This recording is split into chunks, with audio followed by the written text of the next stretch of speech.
Hello everyone, नमस्कार। Preposition के आज के क्लास में हम पढ़ेंगे आन के बचे हुए रूल्स को। इसके बाद हम देखेंगे इन के रूल को कि किस तरीके से इन यूज होता है, किस सेंस में यूज होता है ना।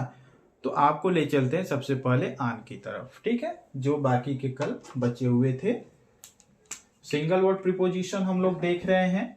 Single word preposition use of आन में हम देखेंगे फॉर डिपेंडेंसी यानी निर्भरता। अगर कोई भी पर्सन, कोई भी एनिमल किसी भी चीज पे अगर निर्भर है तो उस कंडीशन में ऑन का यूज होता है। डिपेंडेंसी के लिए ऑन का यूज होता है। फॉर एग्जांपल, जैसे अगर हम बात करें पशुओं की, गाय की, है ना, अगर काऊ की ही बात कर लें तो वो निर्भर किस पे होता है? उसका जीवन ग्रास पे, घास पे। हमारा जीवन किस पे निर्भर होता है? भोजन पे, ग्रेन पर, अनाज पर होता है ना। तो यहाँ पे देखिए क्या है डिपेंडेंसी में, the cow live on the grass. The cow live on the grass. जो गाय है वो किस पे लिव करती है? ग्रास पर। किस पे लिव करती है? ग्रास पे लिव करती है, ठीक है ना। अब यहां पे देखिए आगे क्या है, टू अबाउट। अबाउट के सेंस में हम देखेंगे कि किस तरीके से आन का यूज होता है, किस तरीके से आन का यूज होता है, ठीक है ना। यहां पे देखिए मैंने एग्जांपल राइट किया, I wrote a book on India. I wrote a book on India. मैंने इंडिया पर एक किताब लिखा। मैंने इंडिया पर यानी भारत पर एक किताब लिखा। इसका सेंस क्या हुआ कि मैंने भारत के बारे में एक किताब लिखा है। मैंने भारत के बारे में एक किताब लिखा है, जिसको हम इस तरीके से बोलेंगे, I wrote a book on India. मैंने भारत पर एक किताब लिखा यानी भारत के बारे में एक किताब लिखा। तो टू अबाउट के सेंस में भी आन का यूज किया जाता है। आन का यूज एज ए प्रीपोजिशन यहां पे किया जाएगा, ठीक है ना। आगे देखिए, अब हम देखते हैं नेक्स्ट यूज इन का। इन का यूज देखते हैं कि किस सेंस में यूज किया जाता है। तो इसके फर्स्ट रूल को हम देख लेते हैं, फॉर फिक्स टाइम।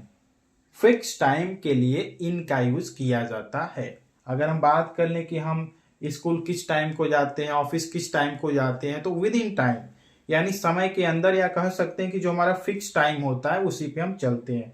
अगर फिक्स टाइम की बात करें तो वैसे तो फिक्स टाइम पे कोई पहुंचता नहीं है, ऑन टाइम ही पहुंचते हैं। ऑन टाइम मीन्स होता है 10 मिनट आगे या 10 मिनट बाद में, यही होता है, ठीक है ना।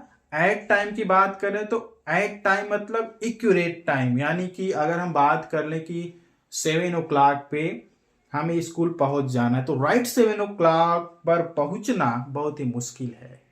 ये हम ओनली राइट करते हैं ट्रेन वगैरह के लिए कि ट्रेन कब अराइवल है, कब डिपार्चर है, तो उसके लिए क्या होता है? फिक्स टाइम होता है, ठीक है ना। तो यहाँ पे देखिए हम बात करें फिक्स टाइम की, तो इसके एग्जाम्पल क्या हो जाएंगे, we must go to school in time, यानी स्कूल हमें इन टाइम जाना चाहिए। यानी जो समय बना हुआ है, 10 o'clock का समय बना हुआ है, तो 10 o'clock के पहले तक हमको पहुंच जाना है। उसी को हम क्या बोलते हैं? फिक्स टाइम बोलते हैं, ठीक है ना।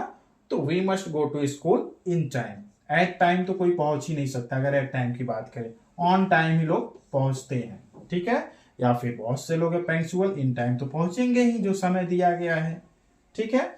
आगे हम बात कर लेते हैं ऑक्यूपेशन की, व्यवसाय की। अगर हम किसी व्यवसाय में है या आपके घर के लोग किसी व्यवसाय में है, तो वहां पर भी इन का यूज ही किया जाता है, ठीक है। देखिए आप, for occupation, my brother is in business. मेरा भाई बिजनेस में है, मेरा भाई व्यापार में है। तो देखिए व्यापार में है, देखिए ऑक्यूपेशन, बिजनेस क्या हुआ? आपका ऑक्यूपेशन है, तो यहां पर इन यूज हुआ। तो ऑक्यूपेशन के लिए भी क्या यूज होता है? इन ही यूज किया जाता है, ठीक है। आगे देखिए मैंने एक रूल और राइट किया है, टू इनसाइड। टू इनसाइड, अगर हम किसी चीज के अंदर हैं, किसी चीज के अंदर हैं, तो वहां पे इन का यूज किया जाता है, यानी इनसाइड। इनसाइड मतलब क्या हो गया? किसी चीज के अंदर होना, यानी इनसाइड के सेंस में हम इन का यूज करते हैं। अगर हम कहें कि मैं कार में बैठा हूं, I am sitting in the car. I am sitting in the car because मैं क्या हूं? इनसाइड द कार हूं, मैं कार के अंदर हूं, इसलिए वहां पे इन का यूज किया गया, ठीक है ना। अगर मैं किसी घर में हूं, मैं घर में बैठकर लिख रहा हूं, ठीक है ना। तो वहां पर भी क्या होगा आपका इन हाउस, इन होम ही होगा। ठीक है। आई लिव इन विलेज, मैं गांव में रहता हूं, मैं गांव में रहता हूं। देखिए गांव का जो भी परिक्षेत्र है उस परिक्षेत्र से आप घिरे हुए हैं, है ना, उसी परिक्षेत्र में आप है, इसलिए इनका यूज किया जाता है। Office, I live in office, मैं ऑफिस में हूं। ऑफिस क्या है, एक कमरा होगा, एक घर होगा, वही ना ऑफिस होगा, उसमें आप है, यानी उसी के परिक्षेत्र में आप है, इसलिए वहां पे इनका यूज किया जाता है। ठीक है ना। आप जैसे बोलते हैं ना मे आई कम इन, मे आई कम इन, अगर आप क्लासरूम में इंटर करना चाहते हो, ऑफिस में इंटर करना चाहते हो, तो आप क्या बोलते हैं, मे आई कम इन, यानी इनसाइड के सेंस में मैं अंदर आ सकता हूं। क्या मैं अंदर आ सकता हूं, तो वहां पे क्या सेंस होता है, इनसाइड। इन सेंस क्या होता है, इनसाइड ही होता है। ठीक है ना। तो इनसाइड के सेंस में भी किसका यूज होता है, इनका यूज होता है। और ऑक्यूपेशन में भी इनका यूज होता है, फिक्स टाइम के लिए इनका यूज होता है। ऑन के 4 टाइप्स, 4 यूजेस मैंने कल बताया, तो 2 यूजेस डिपेंडेंसी और अबाउट के सेंस में मैंने आज बताया। बाकी जो इनका है रूल्स बचा हुआ उसे हम कल देखेंगे। इसके बाद ऐड का यूज देखेंगे, बारी बारी से हम सभी प्रीपोजिशन का यूज देखेंगे। ये समझेंगे कि किस कंडीशन में किस तरीके से प्रीपोजिशन यूज किया जाता है। प्रीपोजिशन का क्लास बहुत ही इंपॉर्टेंट होता है, बहुत ही मस्ट होता है। इसका नॉलेज सभी के पास पूरी तरीके से नहीं हो पाता, इसीलिए लोग क्या होते हैं, कंफ्यूज होते हैं। तो अच्छे तरीके से नॉलेज को गेन करने के लिए क्लास को, प्रीपोजिशन के क्लास को आप डेली अटेंड करें। निश्चित रूप से आपके जो भी प्रॉब्लम से, जो भी कंफ्यूजन है, वो सॉल्व हो जाएंगे, है ना। तो आज की क्लास में बस इतना ही। Thank you very much.